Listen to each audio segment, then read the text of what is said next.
शिव पार्वती प्रतिष्ठान इथुली येथे आलो असता इथे 12 ज्योतिर्लिंगाचा प्राणप्रतिष्ठेचा सोहळा संपन्न होत आहे।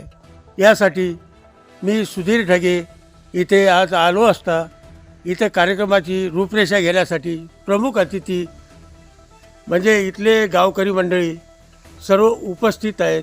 मी त्यांना या कार्यक्रमाबद्दल थोडी माहिती घेत आहोत, तर चला तर घेऊया।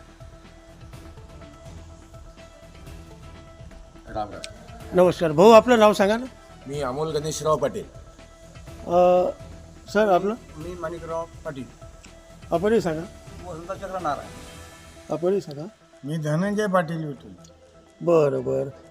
अमोल पाटील, हा जो प्राणप्रतिष्ठेचा सोहळा ठेवलेला आहे आपण, हो, तर या कार्यक्रमाची मला रूपरेषा सांगाल का? या कार्यक्रमाची रूपरेषा म्हणजे शिवपार्वती संस्थान विठोली यांच्या संकल्पनेतून 12 ज्योतिर्लिंग स्थापनेचा त्यांच्या प्राणप्रतिष्ठेचा हा सोहळा समस्त गावकरी मंडळींनी ठरवला आहे की आपण ही प्रतिष्ठा म्हणजे प्राणप्रतिष्ठा इथे करून घ्यायची आहे। तर या कार्यक्रमाचं नियोजन 13, 14, 15, 16 डिसेंबर या कालावधीत आपण ठरवलेलं आहे।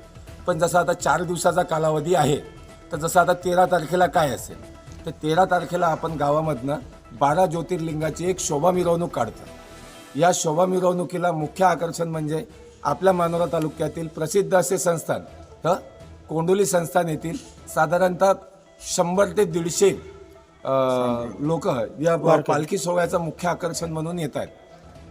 त्यानंतर आपली जे शोभा मिरवणूक गावामधनं निघून राहिली आहे, जसं या संस्थांमधून आपण सुरुवातीला जेव्हा निघू तर इथून आपण जाणार जगदंबा माता मंदिराजवळ। जगदंबा माता मंदिरापासून आपण जाणार जिल्हा परिषद शाळेजवळ। जिल्हा परिषद शाळेपासून आपण पुन्हा गावात येणार। गावातून पुन्हा आपण जाणार BR आंबेडकर चौक मारुती मंदिराजवळ।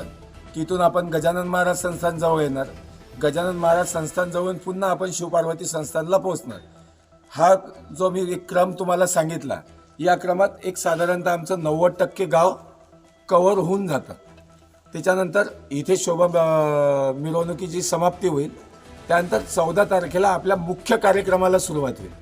मुख्य कार्यक्रम म्हटला तर कुठला, तर तो प्राणप्रतिष्ठेचा। प्राणप्रतिष्ठेचा जसं 14 तारखेला सकाळी 10 ते 2 या कालावधीत आपला होम हवन पूजा या सगळ्या गोष्टी प्राणप्रतिष्ठेच्या स्वरूपातल्या केल्या जातील। त्यानंतर 15 तारीख म्हणजे सोमवार रोज, सोमवारी पुन्हा 9 ते 2 या कालावधीत होम हवन राहतील आणि 15 तारखेला मूर्तीची प्राणप्रतिष्ठा केल्या जाईल। त्याच्यानंतर 16 तारीख मंगळवार, त्या दिवशी ज्या मूर्त्यांची स्थापना झाली त्याची पूर्णावतीची पूजा वगैरे आणि 1 ते 6 मध्ये महाप्रसादाचं आयोजन करत असतात। समस्त गावकरी मंडळींचं हे म्हणणं आलेलं आहे की हा कार्यक्रम फक्त विठोलीचा नाही, तर हा समस्त तालुक्यावासियांचा आहे। तर महाप्रसादाचं आयोजनही हे साधारणतः 10,000 लोकांपर्यंतचं करण्याचं ठरलेलं आहे। हे या कार्यक्रमाची एक रूपरेषा आहे। त्यानंतर हा जो कार्यक्रम आहे, या कार्यक्रमाला शोभा वाढवण्यासाठी किंवा या कार्यक्रमाचे मुख्य अतिथी कोणाला म्हणता येईल, तर कुठलाही प्राणप्रतिष्ठेचा सोहळा असताना घरातल्या लेकीबाळीची गरज असते। त्या गावकऱ्यांनी ठरवलेलं आहे की प्रत्येकाची मुलगी, प्रत्येकाची बहीण या सगळ्या गावाच्या लेकीबाळी या विठोली या शिवपार्वती संस्थांवर येतील आणि या कार्यक्रमाचं मुख्य अतिथीपद त्या सांभाळतील। असा एक गावाचा ऐतिहासिक निर्णय होता।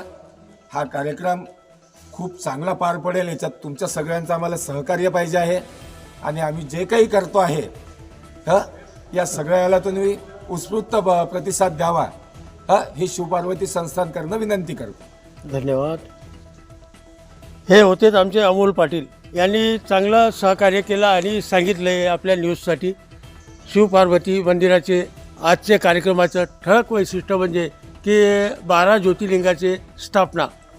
धन्यवाद। सुधीर ढगे, मानोरा।